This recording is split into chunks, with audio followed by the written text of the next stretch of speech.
Okay, welcome to West Mersey, and right in front of me is Cobmarsh Island, and if you turn to the right here, go through this channel here which is called Bessam Fleet, and I'm heading over to the packing shed to do a bit of operating, and hopefully some of the higher bands 15, 12 and 10 might be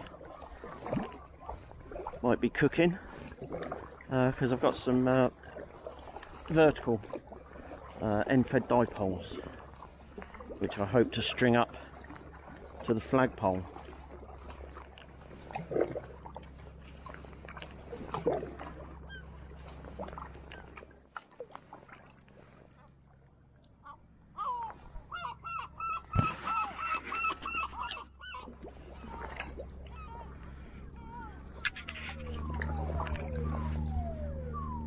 That siren, if you can hear it, is the siren for the West Mersey lifeboat.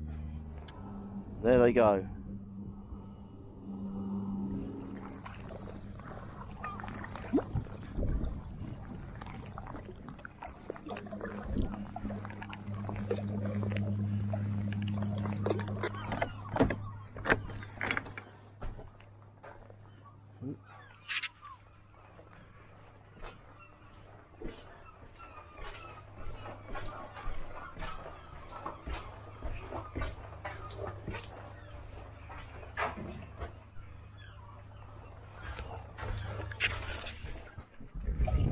Okay, welcome to the packing shed. Seasons are definitely changing.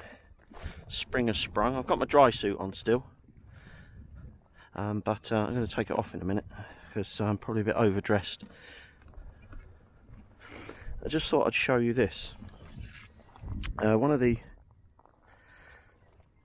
the previous videos with regard to the packing shed, which I won't bore you with a whole story about the packing shed, because I'll put a link in the description to the packing shed.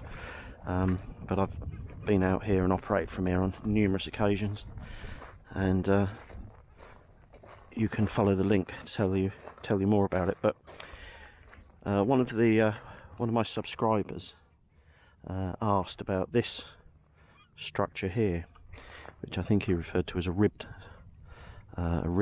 structure, and it's actually the remains of a Thames barge that was deliberately scuttled here on the beach to help sort of shore the defences up.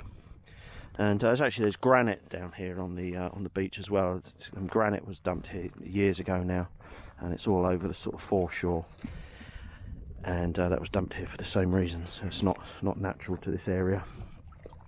So you can see the ribs of it, and you can certainly see it on Google Earth satellite view. There you go, just sort of show it to you. Anyway, I'll put a link in the description, tell you more about the packing shed, but I thought I'd get that before the tide comes in and covers it up. Okay, I've got the dry suit off now. It was a beautiful day. Really does have the air of spring about it, so it's actually quite nice to be out here and not be cold, because it's obviously it's always a bit cooler out here anyway. So I've set the radio up. I've bought the 891 with me, not the 891, yeah, the 891, and also this is what's new, courtesy of Richard, G0NAD. Hello Richard, if you're watching. Is this little True USDX, a little 5-watt QRP, comes in kit form from DL2MAN and PE1NNZ, and there's plenty of videos on YouTube about that if you're interested in looking. But at Richard's suggestion, I'm going to power it with this. These are actually what are these? 18650, so 3000 milliamp hours, 3.7 lithium ion batteries. So there's 3 of them in there, and I'll use that to power it. And other than the aerial, that is the entire station. There's a built-in mic on there, but my expectations are fairly low. But it's you know, something to mess around with anyway, isn't it? So anyway, and then over here I've got the 3 end-fed half-wave dipoles. So that's 15, 12 and 10. Actually, these are colour coded. You can see the orange, just orange on there, but it's easy to tell anyway because of the size. And I'm going to hook them one at a time, obviously, up to the fiberglass flagpole.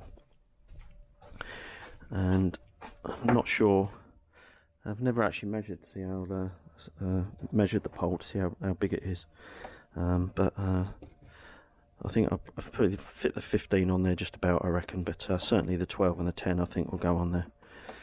So I'm going to start on 10 meters. I think one thing I did forget is I forgot to bring my analyzer. So this will be the first time I've actually used this out here, and the plan will be just to I brought these from home, but the plan will be to make some up with the sunspots improving, and leave them out here in my little box that I keep a few odds and ends out in here with. These are actually made to a design that was featured in Radcom. That's the magazine of the Radio Society of Great Britain. So I can't remember what month it was, but if you're a RSGB member, you can see the feature on there by Tim, G5TM. Hello Tim, if you're watching. Anyway, I'll string the 10 meter one up and see what's about on 10. Okay, so I've got the dipole up, end fed, and I've got way too much coax. This is actually quite good quality coax. It's Messi and Poloni Hyperflex 5, but I need to make up some sort of shorter lengths. But I shouldn't have too much in the way of loss really on 10 meters. Should be okay. But yeah, I'll do that before I come out again next time. I'll make some sort of shorter lengths up. Anyway, it's CQ Worldwide contest, I believe, this weekend. I've just discovered. So there'll be a bit of activity, if nothing else. Oh, if the screen is flickering on this, it doesn't do that in real life. Oh, and actually, one other thing I'd say about the 891 is, I think a lot of portable operators have been put off using it because they're stated in the specifications. Yaesu says it draws about 2 amps on receive, but there's plenty of people out there that say in the real world that's nothing like that, and it's nearer sort of 1, just below 1. Which is sort of in line with what the 857 is, so it doesn't bother me too much, and I'll only be using it for a short time. And I've got the Zippy Flight Max LifePo battery, 8.4 amp hour, so that'll give me plenty of power, and I'm on 35 watts at the moment. 2 Echo 0 Whiskey Mike Golf. 2 Echo 0 Whiskey Mike Golf. Thank you, Victor 47 Tango. 2 Echo 0 Whiskey Mike Golf. Thank you, Victor 47 Tango. 2 Echo 0 Whiskey Mike Golf. Thank you, Victor 47 Tango. 2 Echo 0 Whiskey Mike Golf. 2 Echo 0 Whiskey Mike Golf. 2 Echo 0 Whiskey Mike Golf.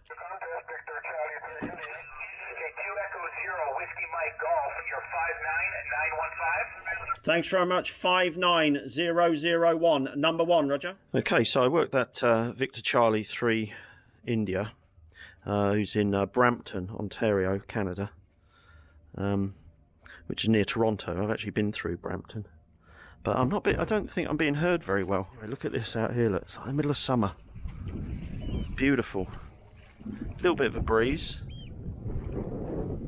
I've actually had to put a couple of signs up at the window to keep the sun out. So it's a bit of glare, and then I've hung my dry bag up there as well. I just switched the meter over to the power meter, and the power meter, I was getting hardly any deflection at all, and I thought that I was actually transmitting on 50 watts, and actually I was transmitting on 5. Look, I've got 5 watts. Oh, I've got 5 watts SSB power. So I made that contact there into Canada on 5 watts.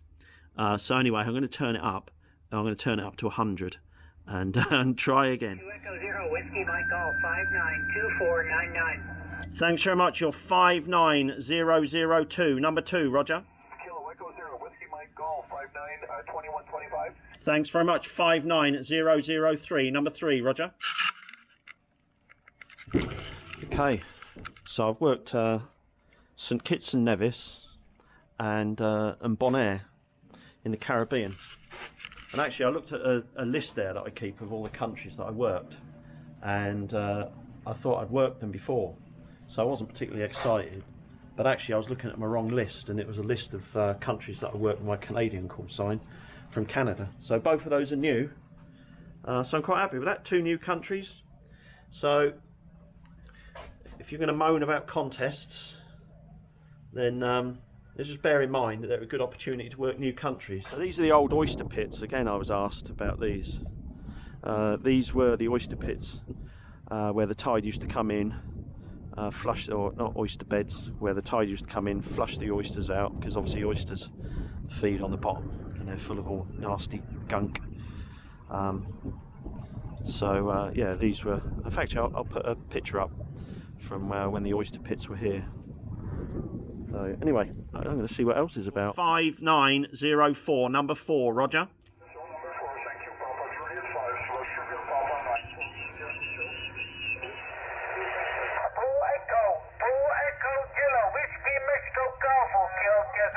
Roger, Roger, you're 5959005, number 5, Roger.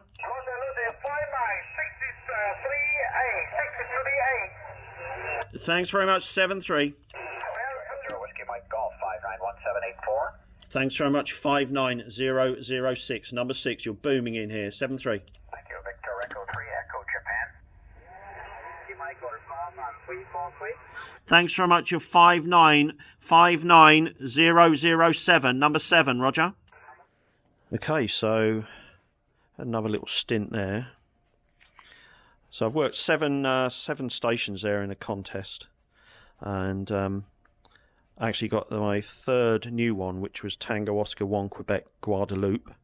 Also worked a station in Canada, station in China, and station there in Saba and St Eustace. But the only 3 new ones that I've got then are St Kitts, Bonaire and Guadeloupe.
I was getting a strong wind warning there with the drone, so I decided to land it. Well, it told me to land it. It said I was unable to return to home automatically. So Whiskey Mike Golf 591129.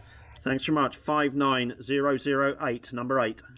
Thanks, 59009, number 9, Roger. Number 9, thank you. Kilo Papa 2 Bravo.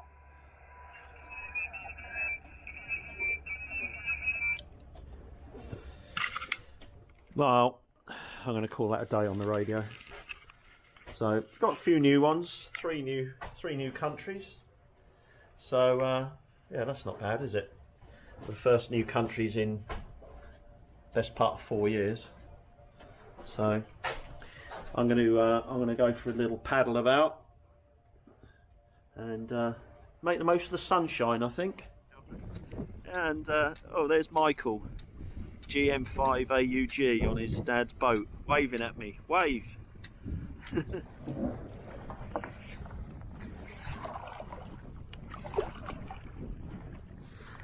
Dreams, this is Kayak Tempo.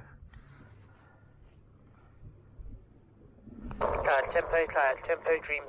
Should we change to channel 10, channel 10? Yep, channel 10, no worries.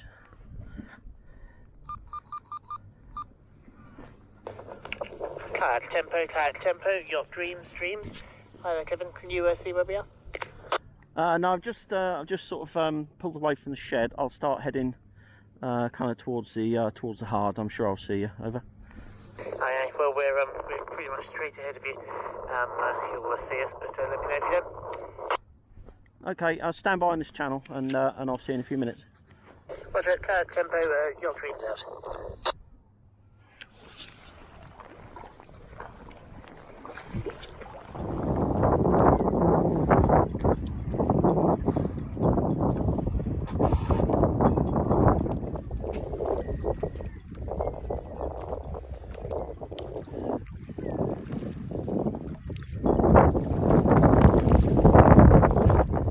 Hello. I'm good, thanks. You? Yeah. Hi, you alright? Yeah, not too bad.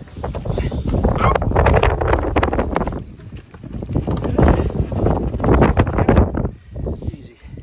Tried to tie on something.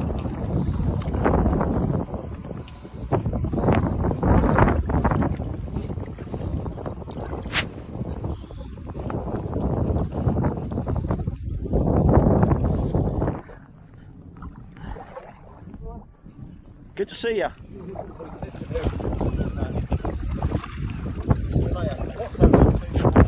Yeah, was he?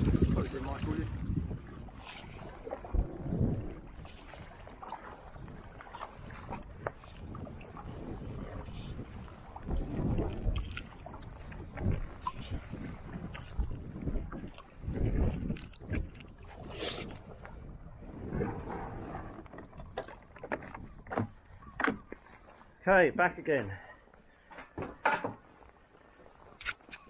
Well, that was just a bit of an excursion there to see Michael, GM5 AUG, who I've got a little trip up to Scotland planned with him next month, end of next month, so it's literally about 4 weeks to go, up to the Outer Hebrides. So anyway, you'll hear more about that at some point soon. Quite a few island activations, so yeah, it's quite exciting. Anyway, so I just chucked I didn't really pack up very well, so I've just got to sort all this kit out and then paddle back over to where I parked the car, heading westward into the wind. Bit of a workout on the way back.